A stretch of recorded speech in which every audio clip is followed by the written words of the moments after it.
Real estate investing can bring big reward and big risks.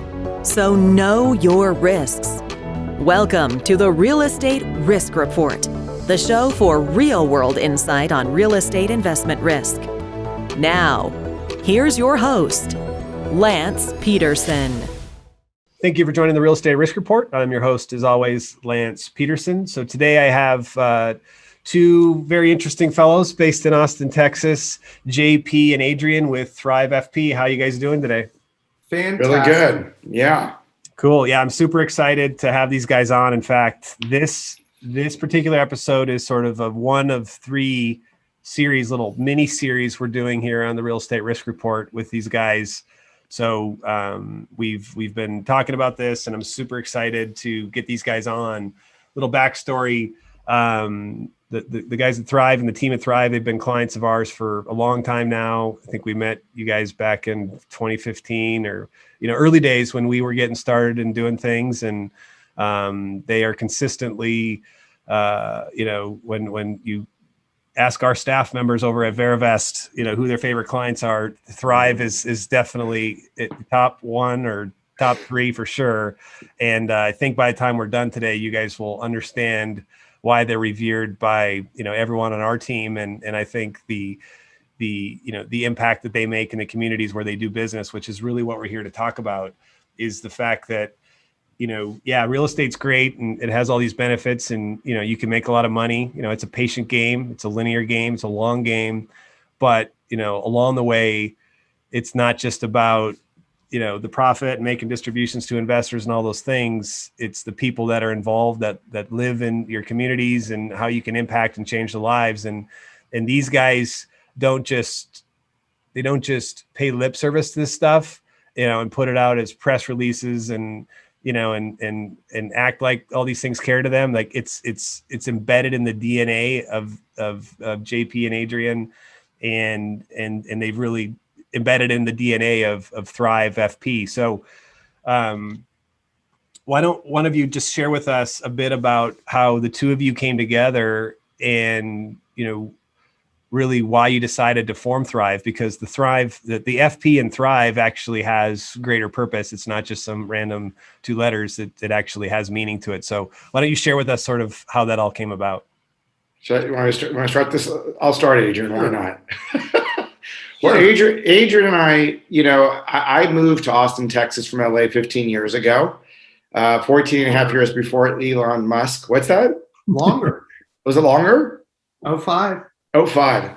And Adrian was actually one of the very first people that I met, and which is kind of coincidental. And we were working together actually on a loan together. We were friends for years. And about a couple of years later, we were just chatting at lunch one day, really just catching up and talking about the market and the future. And at the time, our company was at the time, it was actually my father's company that I had got a part of, called Principals Capital Funding. And it was a very traditional kind of syndicator, but kind of a small syndication company. And Adrian and I got together, and Adrian, said, what the heck, like, why don't we do this together? When I told him about the benefits and the salary, which were about zero at the time, he still said he wanted to do this. So we kind of joined forces together to build kind of what we've built today. So I'm sure Adrian got lots of advice not to do it when he did, and I'm glad that he did. But what was really cool was, in the first, couple of years, like a lot of startup companies, we really proven ourselves in Austin and Texas, building trust one investor at a time. But I think there came a point in our own success where we were very, very blessed to really have been able to have the skill and the staff and the team and ourselves to find good deals, to the point where it got to the point where we're getting a lot of supply and demand from investors, a lot of referrals, which is always the ultimate compliment when people want to refer you to other people. And it gave us kind of a moment together to say, hey, what, from just being a traditional private equity firm, what can we do and what are our strengths? And I think what's interesting about Adrian and I is we both come from very non-traditional finance backgrounds. I'll let I came from an entertainment background as a vice president at Sony Pictures.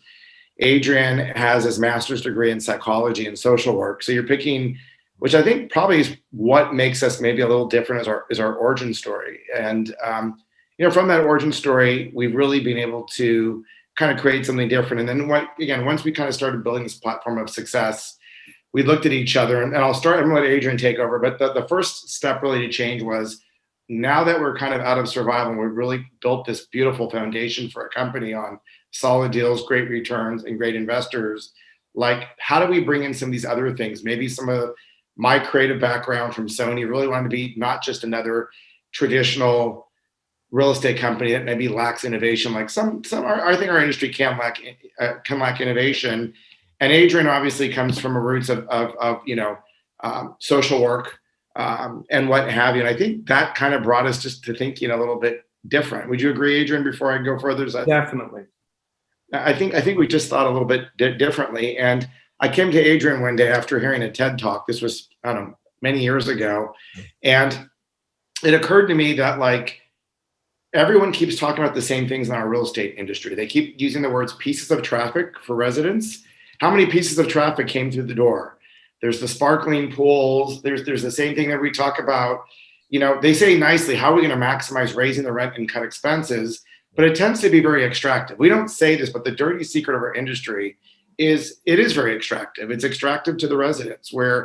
So I think the thought really for Adrian, I was like, how can we be more accretive to the entire process that all stakeholders are benefiting, and that we're not spending too much time kind of just helping out the investors along, which a lot of this came from the roots of a local Austin hero, John Mackey, the creator of Whole Foods, who kept speaking about your company will do better through conscious capitalism principles when all your stakeholders thrive, not just the investors or your shareholders. And it's been proven time and time again that actually it's better for business when you're taking care of all your stakeholders. And from that one day, I came over to Adrian. I said, Adrian, let's change the name of the company. I think we stand for something bigger. Let's do something much, much bigger than having pieces of traffic or even using that kind of languaging, and which we weren't, but we had a vision. And let's just thrive. Because again, thinking we want our residents to thrive. And then the FP was kind of the running joke between Adrian and I, which is the for purpose, for profit. Adrian had a couple expletives other than FP, but we settled on for purpose, for profit. Adrian, anything you want to add to the story from your point of view? Yeah, and I think if you look at our backgrounds, we're not the typical real estate guys. Yeah, I got an MBA, and JP is pretty amazing at the math side and the diligence. But being able to bring the creative side and realize in the kind of big flow of things, your tenants are your customers. Yeah. We treat investors as customers and we do things for them. Well, why wouldn't we do the same for our tenants? We want them happy. A happy tenant stays longer, pays rent, works with us. So when we took that approach and treat them as the customer, so many good things happen, because now it doesn't feel like a tenant-landlord relationship. It's truly that community. And I think, it's the old paradigm was buy a value-add deal, put $3,000, $6,000, $10,000 in the unit, charge more rent. Mm-hmm. Well, now the value-add piece is just as much on the operational side of creating a true community and giving them their amenities. The sparkling pool and gym, guess what? 15% of your tenants use that. But if you provide after-school programs, if you have a lot of families, educational programs, job training, English as a second language, all of a sudden, it's the betterment of the tenant.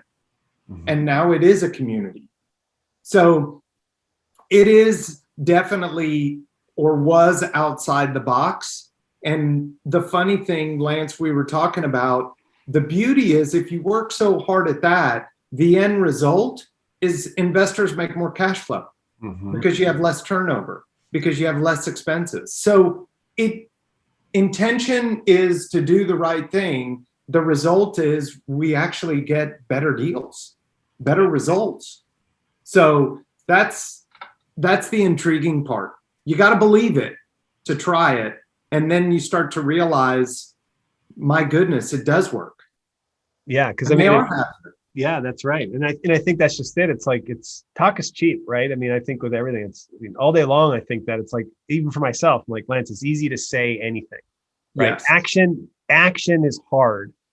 And because when you go and you try to change something that already was a certain way, you'll meet resistance, and everything in your being will say, throw in the towel and give up. So I'm just curious, like, and I can relate because, I'm a very entrepreneurial guy too, right? So JP, I'll listen to those TED Talks. I get all charged up, right? It's my whole life. That's just how I was wired. Like, I'm a guy who, like, I want to change the world. I don't even know what it means. I just want to do it. Like, that sounds interesting, but so I love those things, but that's always been the common theme for me, is that as much as I get all excited to do something different and make change, it's, I never forget how darn hard it is when you take step one. So I'm curious for you guys then. It's like JP comes in, he's all fired up, and I'm sure you were all fired up too, Adrian, like, this is great.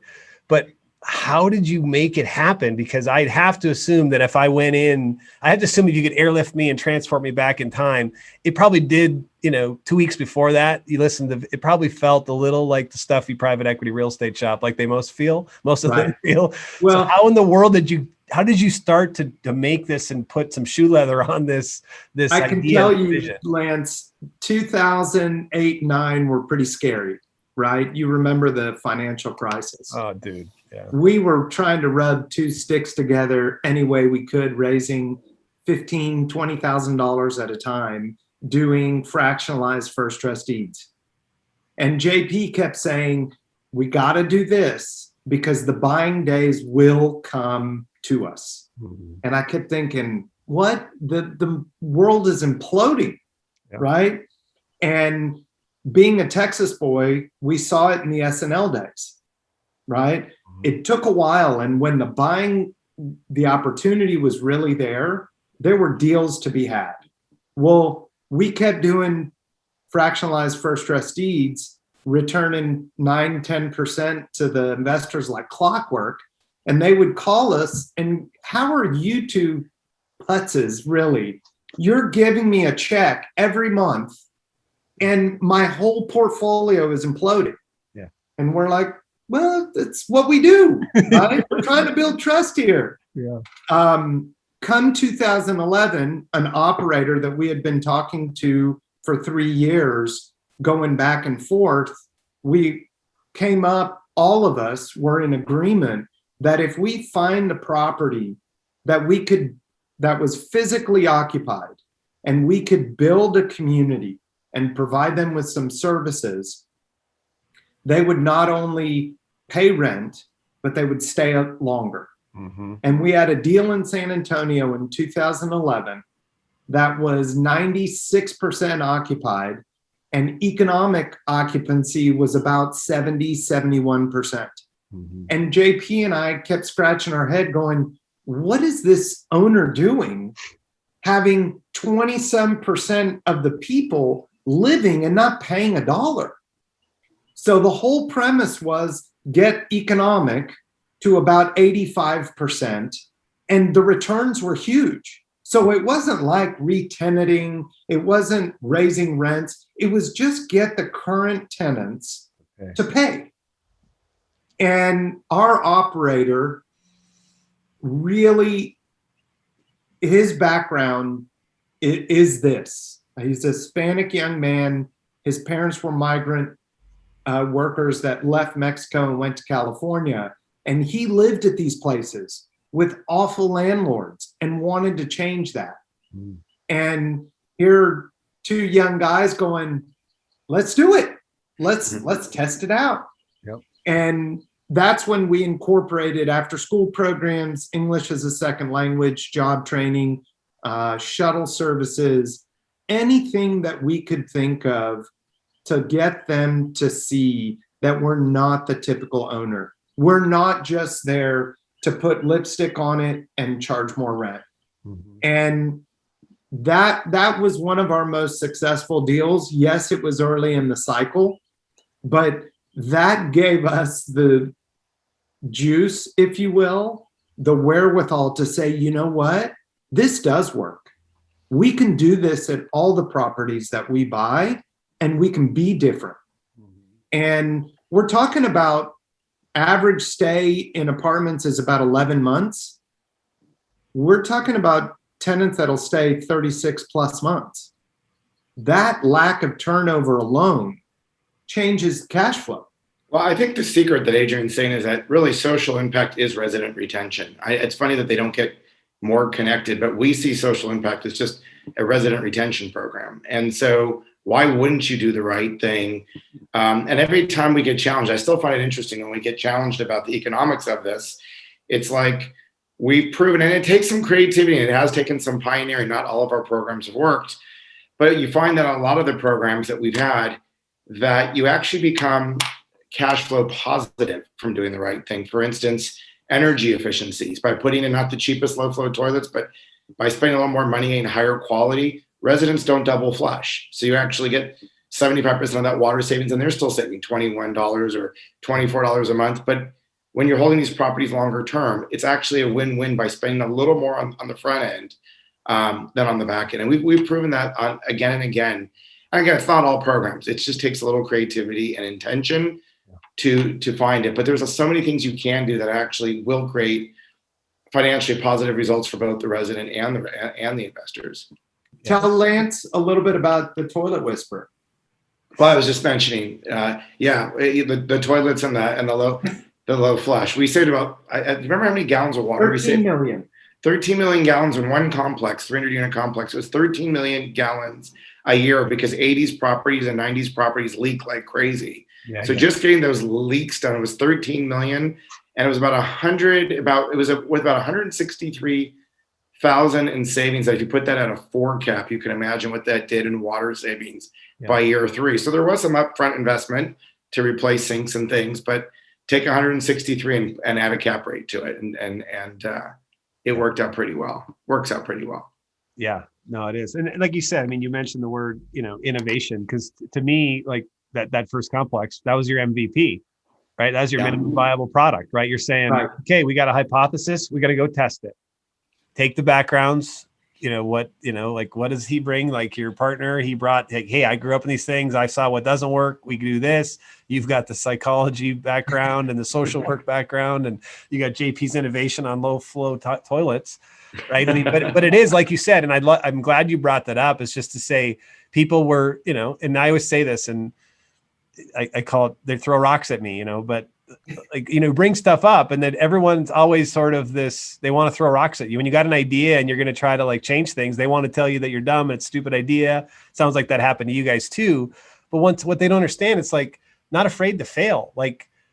It doesn't mean that when you come up with an idea, we're going to do the shuttle service or whatever.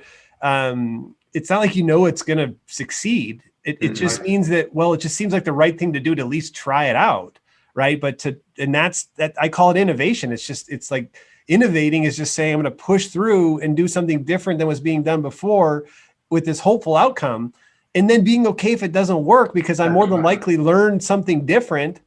Right. So maybe share a little bit of that about how you guys did even that. I mean, I'm assuming you got some eye rolls from people, and there's no way this thing just went down without sort of, I mean, even people on maybe your own team were just this is just kind of a dumb idea. I just don't. Lance, I'd say 2 things. The economic thing makes me laugh because I feel like we're always explaining. They're like, you can't do this, And they're like, is this affordable housing? Is this big A housing? I'm like, no, slow down. It's not little A. It's workforce housing. These are our policemen, firemen, and teachers. So I mean, it's still kind of, to me, gives me a chuckle that I'm still having to discuss why this is accretive to your investors as opposed to not, because people don't think that doing good and doing well can be synonymous when actually they absolutely are. And I also was talking to a friend yesterday, and I think the thing we don't talk about is something I think with business, particularly at the Western mentalities, it's a very linear mentality. We got to get X amount of NOI or this kind of revenue. But I think that the part that sometimes we miss, that is kind of like the secret sauce, is more the humanistic piece of it. So it's not just at what dollar amount or NOI or what return, what cash on cash, or what the quarterly return, which are all metrics that, investors expect from you. But I think that clearly when you come up with those intentions and you're willing to take some risk and some creativity and allow some of the humanistic things, I would argue that it's not because you're a good person or it's ethical or you do it because what happens is, and I think Adrian and I have seen this at Thrive, that energy gets into your community, which is why when Adrian's saying our resident retention is outperforming our competitors. So I would argue that if you want to do it strictly for reasons of self-interest rather than selfless interest, I could tell you for Thrive, our retention rates are higher, our returns are above market, our employee retention is higher. We're hiring now. We can get employees that other firms can't get because they're interested. They'll come to us from a large company because they love our mission. And that doesn't mention, a lot of companies you burn at. We've done this many, many times. For all those out there who have done the apartment building and seen the sparkling pool and you've seen the 900 square foot box, it's really, it can get very mundane. And I think when you add this infusion and purpose that you're really here to serve all, including the residents, it changes. Like, again, I think from it takes it from a linear to a more holistic approach. And I would argue again and again, and the numbers show it, that a holistic approach is a much fuller approach from a financial, as well as I think to a employee, as well as I would say as a principal satisfaction. I don't know if you agree, Adrian, but it's a lot more fun to wake up and keep doing this when you feel you're actually serving something bigger than just a return. Yeah. I'm curious, like, what's your, maybe each of you can kind of provide your own answer, but like, what's the best success story you've had, or like the family or the people, like something that was just amazing that, the feedback you got, or someone, like a specific situation where, it just, you never would have imagined it. And once again, it wasn't necessarily your intention to create those kinds of outcomes, but I remember it. I remember it clearly. It was that property in San Antonio. I went to do just a walkthrough to check on the asset. And I had recently gotten a new car, and I parked. I got out of the car, and immediately a woman comes beeline straight at me. And I'm thinking, oh my gosh, she's going to come and complain about something. She comes and says, "Can I hug you?" I said, "Sure." She goes, "You're an owner, aren't you?" I'm a single mother with 2 kids. This is the best apartment and management group I have ever been with.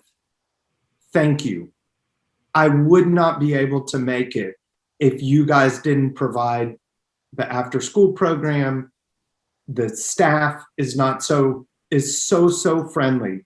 So I thought for sure, because tenants do, everybody wants to complain. Very few give you compliments. Yep. And I was blown away. She said, "If you want me to do a video and be a referral reference, please, I would be happy to do that, because no one that has owned this complex has done what you guys do."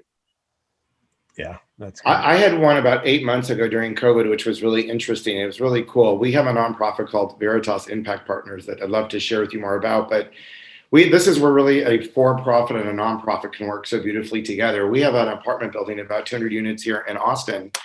And we had a tenant, Charlie, and Charlie had lived in our building for 10 plus years. And because we are starting to form resident councils through the nonprofit, where we actually have council leadership, we find that it really engages residents to take care of each other, know each other, and it creates an apartment building into a community. And through this resident council, we had a composting program. And through the composting program, while they were sitting there sorting out leaves, they found out that this person, Charlie, who had been there for 10 years, was about to get evicted for not being able to pay rent. So what we found out more about the story was Charlie had a mini stroke and he was disabled. And while he applied for disability, there was like a 90-day, during this COVID craziness, there was a 90-day window and he just didn't have the rent. So our third-party management company thought they were doing, what you're supposed to do. They're just going through and following the schedule. Yep. But no one's asking questions about what's happening with Charlie. They're just posting him and doing everything they thought they needed to do. But it was clearly, this was not an issue of Charlie not paying rent. This is a valued tenant who's always been on time, never been a problem, who had a problem in his life. He had a health emergency in his life. And because the residents were engaged and knew of the story, they brought it to management. And our management, on behalf of Charlie, applied for basically a forgivable loan. So it's a loan he'll never have to pay back, which bridged 3 months of his rent on his behalf, so that he would stay. And think about the win-win. So we're actually partnered with a group called Resident Relief Foundation out of Los Angeles. And we actually applied on his behalf to Resident Relief, got him this forgivable, because again, you don't want to have people borrowing money that they can't afford to pay. And so again, once again, he, the eviction was called off, everything was fine. We, for Charlie, he did a little phone thing for me, and he was eating ice cream. He says, "Thank you for letting me relax and eat my ice cream," was his message to me. But you think about, as an owner, why would we want to lose a valued tenant of 10 years? And simply just because a lot of times we're all so disconnected and so into our programs of effective and efficient software and communities not knowing each other. Yep. And it would have happened here. And I'm sure it happens all the time, except that this community was talking, and through leadership and through connection as a community, waved the flag. And we had management trained enough to know to call the nonprofit to help find the solution. So a lot of what Veritas will do, and we'll get into that later, is they're a resource to help find good residents and help them through hard times, health emergencies, financial emergencies, but to deserving people who are really just having a hard time. Why wouldn't we want to lean in and help them? And now more than ever, right? Yeah, most definitely. Yeah, that's right. I mean, especially now, but it's like, that's just it. This sort of thing, it just makes sense. Like we've said, I mean, that's all we've been talking about. So it's neat to see, because this is this evolution that you guys have, you've gone through. So, you've mentioned Veritas a few times, and we're going to have the director. She'll be one of the episodes here, so it'll be great. We'll really dig in with her. But I'm curious as to how did that come about for you guys, where you decide that, like, hey, this is great, we've got sort of this formula, but man, we could do more, which is really, most effective through sort of a nonprofit. Like, how did you get involved, or why did you, like, how did that whole thing come about? Like, where did Veritas Impact Partners come from? It really started from Adrian's story. When Adrian was talking about the young Hispanic second generation who dug in with us in 2011, Antonio Marquez, who's no longer a young boy. Now he's a leader in our industry. But, I think what happened was, as Adrian's telling you the 2011 story, we just kept having more and more stories pile up like that, where we're like, oh my God, this is amazing. And it worked. So we were doing it informally. But the funny thing is, it started coming from, hey, we saved $20,000 on the paint budget. Why don't we try an after school program? Like, we didn't quite have the courage to ask investors or to earmark social impact dollars, because we were just kind of making it up. And and being a joint venture platform, we've had a lot of other joint venture partners. So for Antonio, he really is passionate about first and second generation, mixed ethnic and Hispanic communities. One of our other partners loves energy efficiency. So we tried solar and solar panels, and some of them worked and some of them didn't. But I think what Adrian and I kind of said is, look, we're your private equity. We're relationship-based private equity. Instead of us telling you what to do, here's what's going to be different about us. You're the joint venture partner. You're the operator. Do your story. Don't do our story. And we'll back you. When I say we'll back you, it still has to make some rational sense. But as opposed to like a clawback or a 3-year IRR, like, we'll give this time to breathe. Like, we know solar takes time. Energy efficiency takes 3 years to get a payback on energy efficiency in most complexes, unless you're severely leaking. So some of these things do take time. And I think what was unique about Thrive and Adrian and I is just saying, tell us what you're passionate about. And most likely, if it makes some relative sense, we'll back that in our equity dollars. And I think, so literally what was kind of cool for us is we had all these people doing different things that we kind of decide ourselves early on as just, call us benevolent money or under, social, it wasn't before ESG. So we weren't ESG money. There was no ESG. We were just kind of like making this up.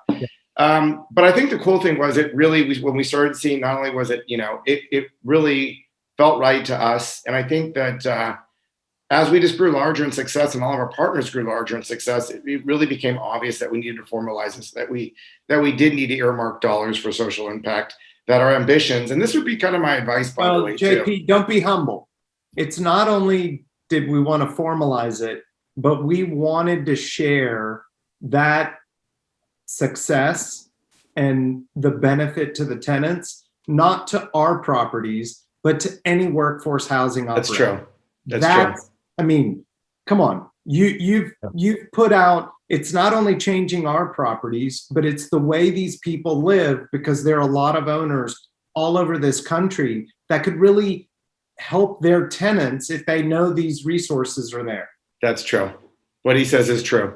Yeah. No, Adrian, thanks for that distinction. Because see, that's what gets me fired up, right? Is that like you guys? I mean, obviously, I have a soft spot for dudes who push through and do hard things and get things off the ground, but man, like that's where I saw this when you guys filled me in last month or whatever. It's just, I'm like, man, I'm talking to other owners, other operators all day long. I mean, our whole company, that's what we do, right? And so, I mean, from my standpoint, that's where it's like, we've got to get this out there, right? Like you guys have run the experiments, you've done all these things, you have formalized things, you know, this makes sense, and you need to get this message to spread, right? And I think that's why we're doing this 3-part series here, is to really, I mean, convict some people, right? Like get people to where this tugs at their heartstrings and makes them realize like there's more to it than this, and you got to reorient yourself. And as you guys said, even attracting talent, and the world's different these days, man. Like millennials and the way that people look at things, like they've realized the baby boomers and the Gen Xers and, you know, a lot of just grinders, they just, you know, every day the lunch pail and whatever. And you get, you know, the notion of a midlife crisis and these things that, you know,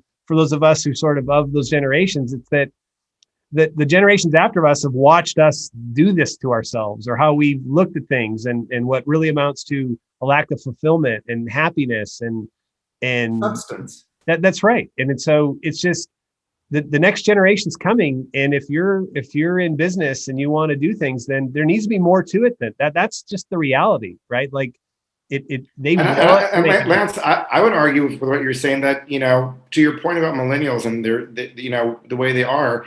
I almost, if you don't get on board, you're going to get dismissed, and you're going to get basically replaced by somebody who will.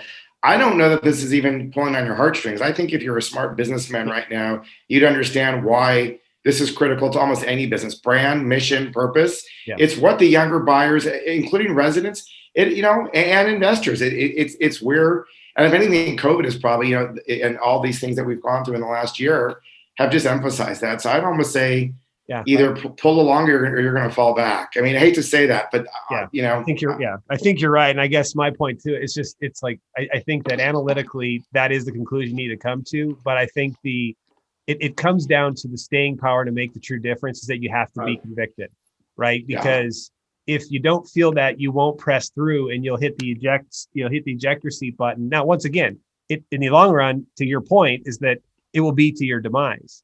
Right. You won't get where you're trying to go. It'll pass you by. But it's just, I think that's just it. I mean, we need to realize that there's more to this stuff than just the almighty dollar. And, you know, like you said, it's Western mindset. That's why us as Americans, we have a hard time getting our mind wrapped around soccer. It's like soccer, like there's no action. There's not many goals. Like you can end in a tie. It's like, we're scoreboard people, right? Like we're like, where's the scoreboard? We want to measure it. Right? Like, does it, and we just put so much stock in that. And I mean, even today, I mean, it came out in an email. Maybe I'm just paying more attention, but the SEC is basically kind of putting the hammer down on some of these people who've claimed, you know, these ESG strategies. And they're just like, you know, it's funny how it goes, is that, yeah, they're really great at measuring financial metrics, but figuring out these metrics that they were supposed to be measuring, because of course they're using the ESG sort of playbook to attract more capital and do whatever. And then the SEC saying, it doesn't seem to me like you guys are very good at tracking impact, right? Like it seems a bit like, you know, maybe you're sort of misrepresenting what this is. So it just shows you that, see, that's the danger though, of sort of like, okay, analytically I see it, so I'll jump on board. I'm like, okay, yeah, I get it. Maybe you could do that, but that's not enough, man. Like you got to believe it. And I think from investors, you know, obviously a lot of passive investors watching, that's my thing, is to say, you need to dig in and make sure that like when you talk to JP and Adrian and you see these guys, you spend time with them, like they're all sorts of fired up. Like they're not making this crap up. Like this is real. It's impacted them. They've done the soul searching, right? It's part of our business plan. It's your business plan. Offerings, it's part of the business plan. Yeah, that's right. And I think that's a process, I guess, is my point, is that we all need to go through that, to where, because even for me, man, you said it, like it's just, you keep going. It's like the value add playbook or whatever, eventually it becomes like, why am I doing this again? Like it's just sort of rote. And And for me, I've felt it the same way. I mean, this is why, even for us, the rebranding into Veras, whatever, I'm like, screw this. I want to do business with people I like. I do want to make a difference. It goes beyond this because I want to feel good about what I'm doing. Like it does impact. It resonates. Yeah, that's it right. It does. And what's interesting is how much of the investor base is attracted to us that has that thought. And they're like, man, I just love that there's a purpose to all of this. I feel like my investment is going to help someone else and I get rewarded. Yeah. Right. And more than just monetary reward. And, you know, it at some point in life, you do want to feel like, what's my impact? I'm going to leave here. And what is that legacy? Is it a ton of money? So great, right? Or is it, can I make a difference somewhere? Small difference. Yeah. Because if you start with one family, all of a sudden we have 260 units. Maybe that's 200 families. Mm-hmm. Maybe the next property is more. But then if Joe over here that has a neighboring property says, man, what's that Veritas stuff? Yeah. And we'll go, it's right there. It's for you.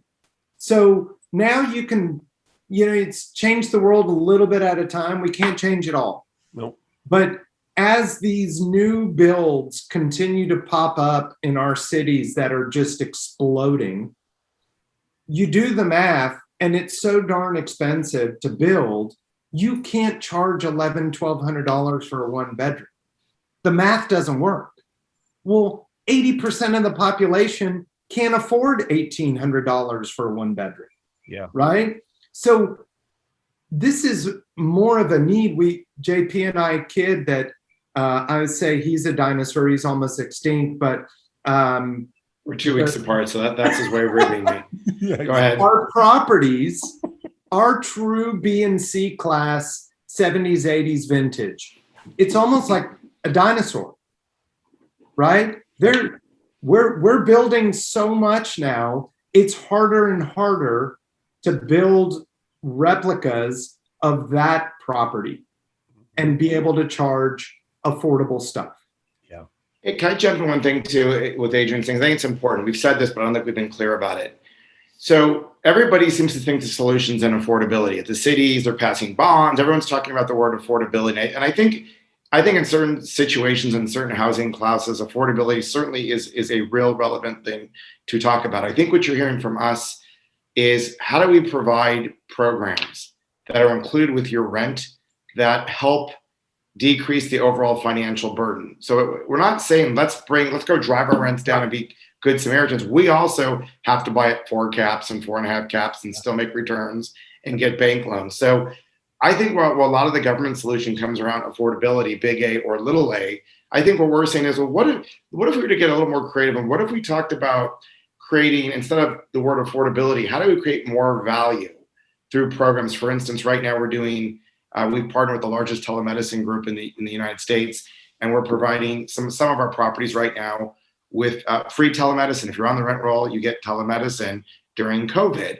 That can also be subsidized. And this is something we can offer through the nonprofit to any owner. But the point is, once again, it wasn't about lowering the rent, but like, we know that a lot of these people in the apartments that we chose don't have they have zero medical insurance, or they don't have the telemedicine benefits. Great. So we're picking those properties that we know that, that's, you nick $20 here off of them, or even just the worry of like having to go into ER or their kid's sick, knowing that they've got 24/7 on their phone and they don't have to leave their apartment, knowing that we can get utility bills by using, by cleaning those filters more often, by bringing in those better quality, low flow sinks and toilets, that's $20 to $30. Like, you nip at it, but at an $800 rent or $1,000 rent, $50, $60, $70 is real money.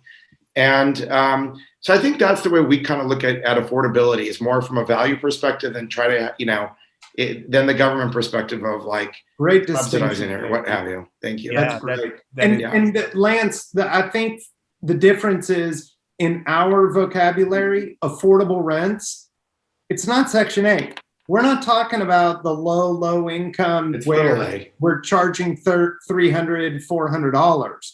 We're talking about good working class people that don't quite qualify for market rate deals. That's right. So they're still entitled to live in a place that is really nice, right? That they want to live. Yep. So trying to replicate community is a big part of that. And I'm glad JP said that, because that's how we use affordable, but not everyone looks at us like a Section 8. No. We're not talking about Section 8. It's almost the forgotten people, right? Because they don't qualify for Section 8. They make too much money, but they don't qualify for market rate deals. So they're kind of in the middle. Yep. I think it's a great segue. I think that on the next episode, I think we should dig into that, right? Because I think that, see, that really is the rub there, right? Because that's what's happening, is that they're either going to fall out of that into, where they're Section 8 and that's not good, but it is shrinking and they're being squeezed. Yep. And I think that, Texas to some degree might become ground zero because of all of the immigration. And so I'd love to unpack that. And I know that you guys, and I think that's a good then segue when we have, when we really dig into what Veritas Impact Partners is doing in particular, because that's what I mean. Like today we show you, like, these two guys, went on a limb, decided to do this, like follow their heart, innovate, find other ways and to do things that other people weren't doing. And they're still here to live to tell about it. And they've been successful, right? So you can see that it can be a very analytical, just from a strict business standpoint, you should do it. But, now as we make this transition and really looking at what's going on in the world and how it is this under siege, there's some issues out there that, once again, we can't just sit around and wait for our government to always, bail us out of things. It's just, we have a responsibility, and the private sector can make a bigger difference than I think we give ourselves credit for, but it does require that you're not, if you're ignorant to the issues and you don't understand them, it's hard to do anything about them. So this has been great, fellas. I mean, I knew it would be. I always enjoy my time with you guys. You're a hoot, and you're inspiring. So, but yeah, we'll pick up next time, and the way that this will deliver to those of you who are listening to it will be, you'll get the Monday episode, the Wednesday, and the Friday episode. So you'll get a whole week of just, this stuff. But I think, I hope it can start to really get this what you guys have started to spread, much like like you said, the conscious capitalism that Whole Foods sort of started, and now have all these B Corps, and it's doing the right thing, and it takes, and seeing change, it takes time, right? Yeah. Think back to how long ago that was, and it's just finally really starting to hit mainstream, where you're seeing more of this stuff sort of show up that Mackey and those guys sort of started way back in the day. Yep, and now you're a part of it, and I'm part of it, and the whole audience is invited. This is This is the time. If you look at a moment in history, this is the time. So, Lance, we appreciate you. We appreciate you inviting us on your show, and appreciate your passion for the subject too. And really, we want to be collaborative. There's the Latin root for competition is people actually working towards each other, not against each other. So, we're happy to share and collaborate, and we'd love to see our industry just kind of move towards better practices. And innovation, quite frankly, and there should be success for all the way around for doing so. So thank you for inviting us today. No, my pleasure, fellas. All right, till next time. Take care. Thank you. Thank you, Lance.